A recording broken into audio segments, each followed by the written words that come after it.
Good morning. Thank you so much for joining us on our Tuesday morning devotions. Hopefully, you had a wonderful, wonderful weekend, and we had a great weekend here as we got to have a workers meeting on Saturday, gathered together uh, many of our workers, and we're able to go over a lot of different things for our ministry and try to line things up. And then on Sunday we had our Sunday morning and Sunday night services, and just an amazing thing to be able to see how God began to weave both services very similarly into each other.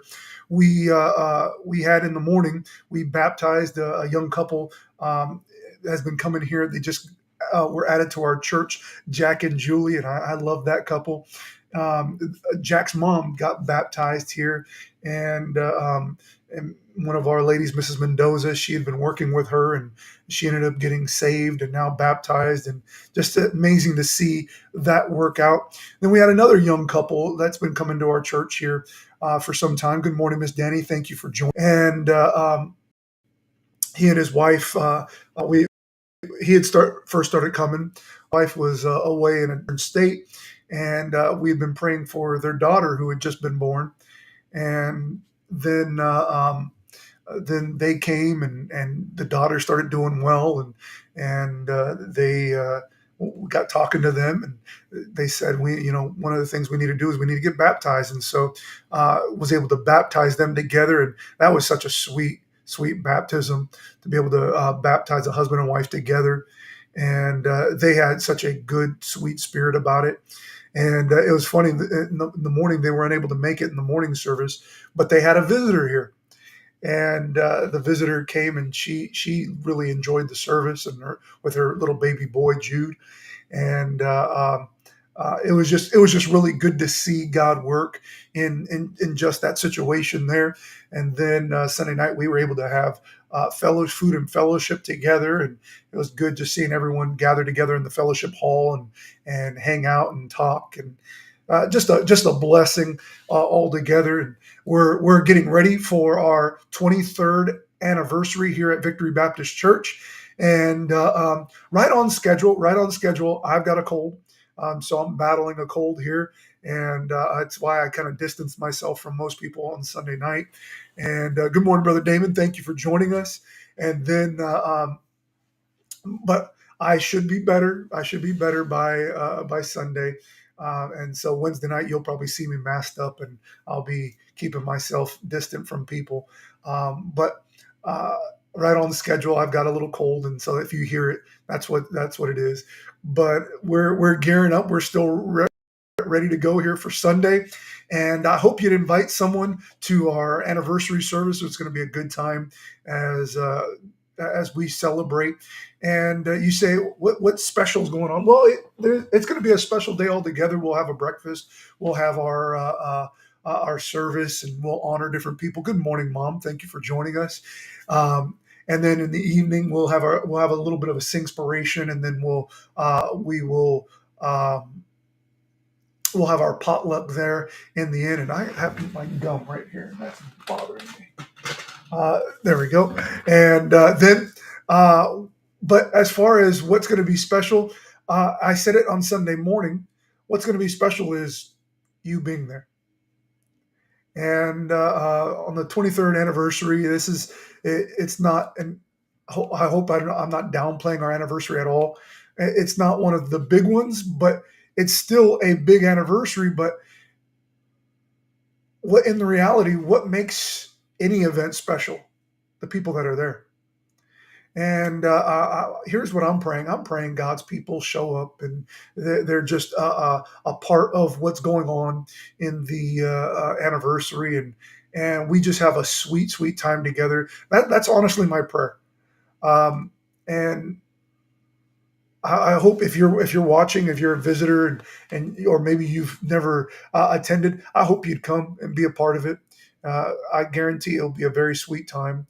And so that being said, let me go ahead and jump into our devotion here for this morning, and we started last week in the Psalm 50. Psalm 50 was written by Asaph, and in fact, Sunday night I preached from Psalm 73, which was another one of Asaph's and the son of Asaph's writings. But Psalm 50, this one has to do with God judging his people. And oftentimes, judgment is looked at very negatively. It's looked at as a bad thing, but in reality, judgment is a good thing. We it's why we need good judges, because a good judge will bring justice. Yes, they'll bring negative justice to those who have done wrong, but they'll bring good justice to those who are in need of retribution and those who are in need of some sort of vengeance, that the government, the capital, will be able to seize judgment on those that are in need of it. And judgment is such an important thing, to be able to judge. I know it's very popular now in social media theology to say that, oh, judge not. We're called not to judge. Don't judge anybody. Well, that's only half true. Uh, we're not to judge people by looking down on them, by demeaning them, by thinking that we're better than them. But we are supposed to discern. We are supposed to rightly divide. And the Bible also says that a fool doesn't judge. And so, that being said, I think it's important for us as Christians to have a God who judges rightly. And that's what this psalm is all about. We made it through the first 10 verses here last week. I want to start here in verse number 11, if I can. And it says here, I know all the fowls of the mountains and the wild beasts of the field are mine.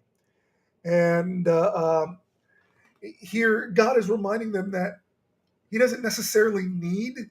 And remember, they were focusing in on the sacrifices, they were focusing in on all their good that they were doing and thinking that was good enough. But their good was based on their mechanics, not their heart. Or if I can keep the alliteration, their good was good on their mechanics, not their motives. And motives do matter. And here, as he says here, and let me just link verse 10 together. It says, for every beast of the forest is mine, and the cattle upon 1,000 hills. I know all the fowls of the mountains, and the wild beasts of the field are mine. What is he trying to say? He's saying, look, everything already belongs to me. You think simply because you offer a sacrifice that I am going to be good just with that sacrifice because you think you gave it to me? It was already mine. Good morning, Miss Helen. Thank you for joining us. He said it was already mine to begin with. Art does not enrich God. God is not, He is not at any point in time at need of anything that we have. I always liken our giving to when a child walks up to his parents and says, look, I drew this for you. And it's a stick figure family or something, or it's a bunch of scribbles. And you're like, oh, is that it? Is that me? And is that your mom? And is that your brother and sister? Like, no, that's a family of tigers. Oh, good. Wow. That's exactly what I thought. And we hang it on the fridge, not because it's necessarily a work of art. We hang it on the fridge because it's a work of motive. There was heart behind it. Or if I want to be clever, it was a work of heart. And that's our giving. Our giving is based on not just the mechanics of I gave this or I did this or look how much I've given you. No, because that's just mechanics. Anything that we give is measly in the eyes of a God who can create the universe in 6 days. But when we give and it is all of our heart, I just wanted to give this to you. You know what changes? Now, wow, look at that heart.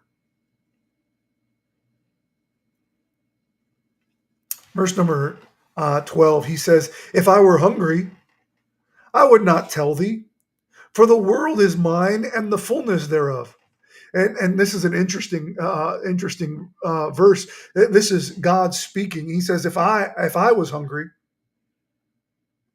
would I come to you and ask you about feeding me? He says here in verse number 13, he says, Will I eat the flesh of bulls or drink the blood of goats? He says, that is that supposed to satisfy me? And it's interesting. Have you ever wondered where sarcasm comes from? God is being very sarcastic here. And I kind of like the sarcasm that he gives, because he's exposing our lack of theology. He's exposing our lack of knowledge about who he is. God doesn't need from us. What he desires is our dependence. Verse 14, he says, Offer unto God thanksgiving and pay thy vows unto the Most High, and I will call upon me the day of trouble. He says, I will deliver thee, and thou shalt glorify me. God here, he shifts things and he says, Hey, give me thanksgiving. Now, what is thanksgiving? Thanksgiving is the offering of our gratitude. Well, what is our giving? What is our offering? What is our obedience? The offering of our gratitude. As Christians, we should not obey simply because we have to. There are times.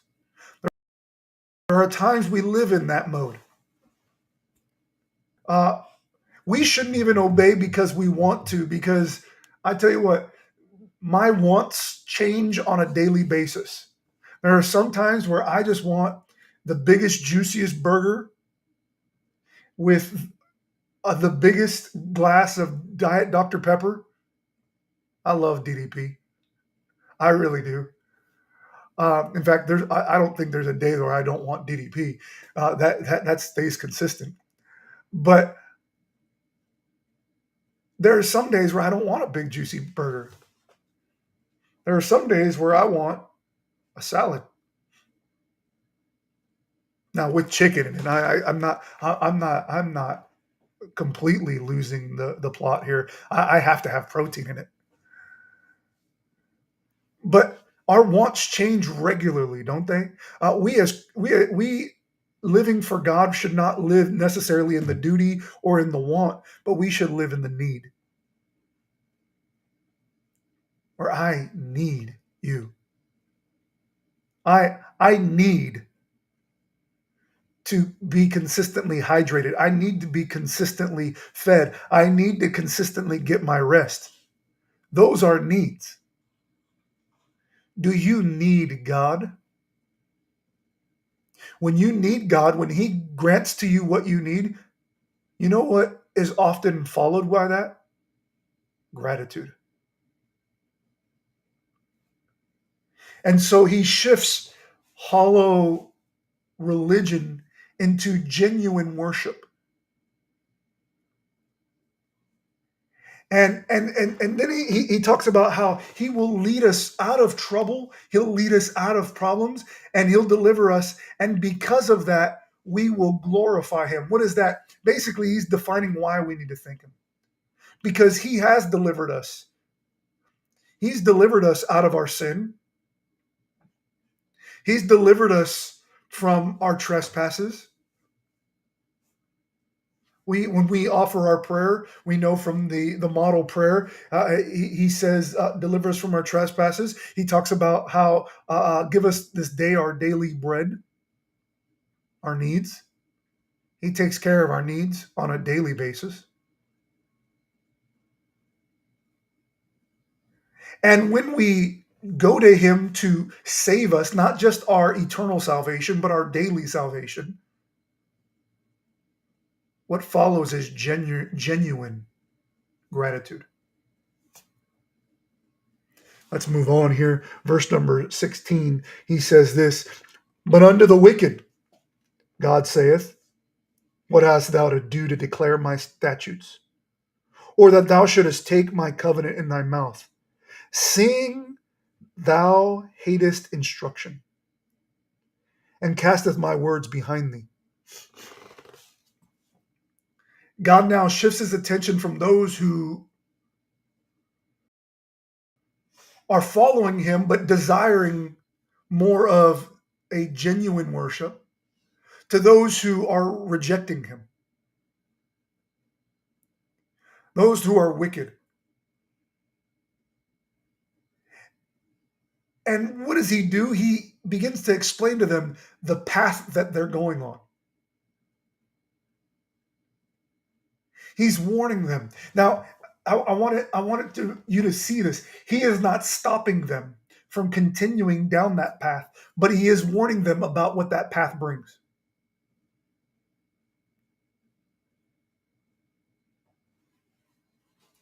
And if we continue on, verse number 8 says,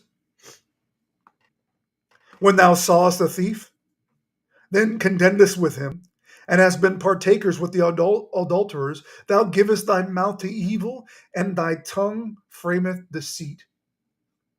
You see, along with that path, you begin to align yourselves with sin as well as the sinners who live in that sin.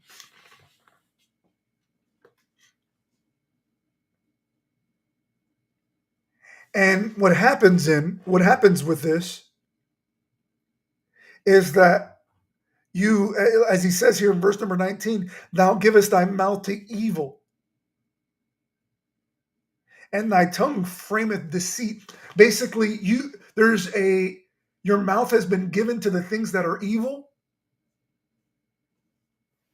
and in order to pretend, you frame your mouth with deceit.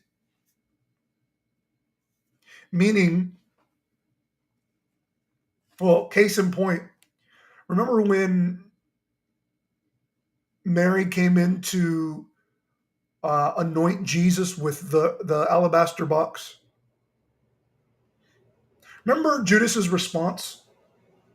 It sounded very righteous. It sounded very religious. Oh, if we would have saved this and just sold it, we could have fed the poor. Did he care about feeding the poor? Absolutely not. But you know what he did? He framed his wicked mouth with deceit.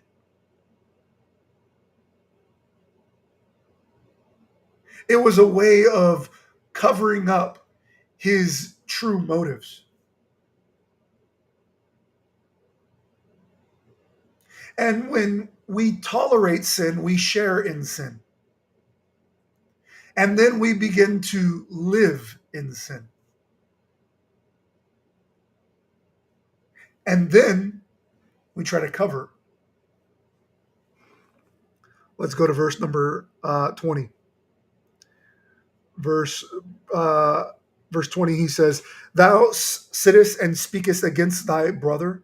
Thou slanderest thy mother's son." So now what are we doing? Not with that mouth that is given to evil but frames in deceit. Now we begin to slander.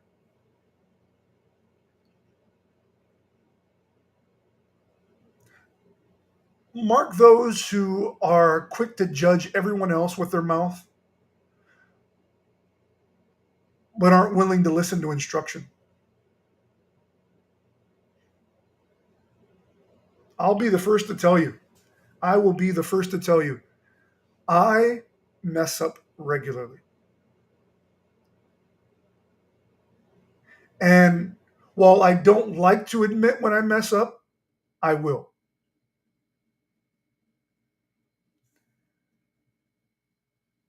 But age has got me to that point. Experience has got me to that point. To recognize that you gain nothing by always trying to prove you're right.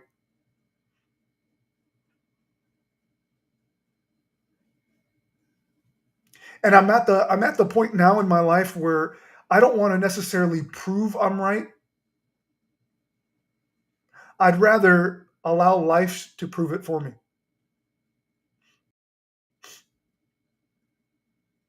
But in this case,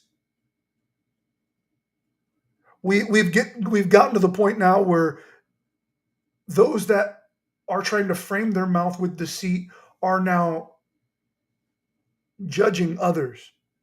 And not just judging others, but judging those who are the closest to them. Thou speakest against thy brother. Thou slanderest thine own mother's son. Not only are they speaking negatively and trying to tear down people, but they're trying to tear down those that are the closest to them. Verse number 21. These things hast thou done, and I kept silence.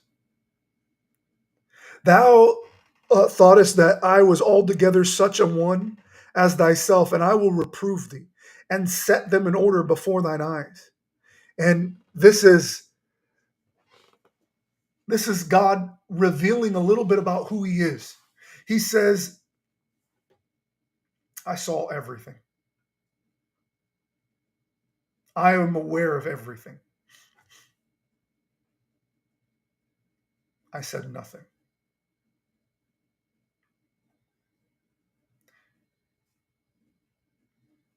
And oftentimes we'll say, well, then that's negligence. He did nothing about it. No, sometimes doing nothing about a situation is the wisest thing to do.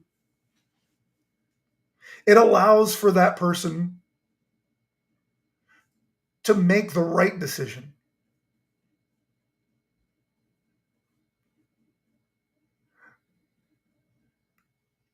And we talk about all the great attributes of God, love, joy, peace, temper, and all these great things, but I think we forget long suffering. What is long suffering? That's God's mercy. He has every right to extinguish the wrong immediately. And yet, he's merciful to allow us to come to a right position on our own. I think it's important never confuse God's mercy with weakness. Let's close out this psalm here. He says, "Now consider this." So he's wrapping things up. He wants us to start thinking about the teaching of this psalm. He says, "Now consider this: ye that forget God, lest I tear you in pieces, and there is none to deliver thee." Now that's wow. That's a very sharp statement there. He's saying, if you forget God, recognize you're in rebellion to him. To those that are worshiping simply in practice and mechanics, you are forgetting God. To those who are outright ignoring God, who are outright trying to live to your own self and rejecting God, you are in rebellion.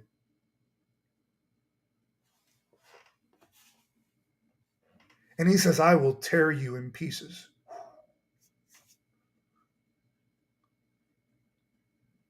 There are certain threats you hear and you can laugh off. A few weeks ago, I was working out at the gym, and I decided to play basketball. I was with my daughter Evie, and we were playing basketball, and I set a screen on this guy, and he was a very thin guy, very small guy, and he ran right into my chest, and he fell over. And I didn't put anything into it. I just kind of stood there, and he got up. He began to threaten me because he was so upset that he ran into my screen. Completely legal. Everyone else was telling him it was completely legal. And he turned around and he began to say how he was going to whoop me. This guy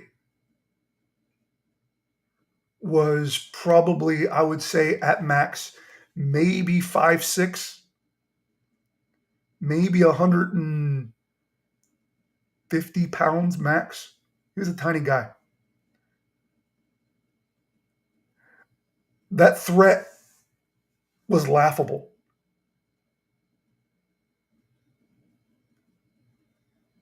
Now, I would never engage in a fight like that.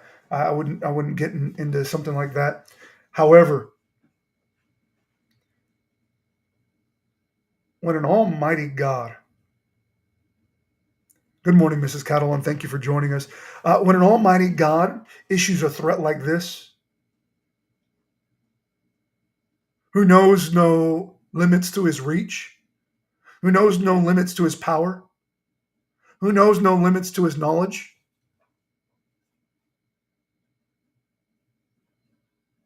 you should listen. Verse number 23, and we'll finish it out. Whoso offereth praise glorifieth me. And to him that ordereth his conversation aright will I show the salvation of God. Well, how does he end it? Those who give praise to me,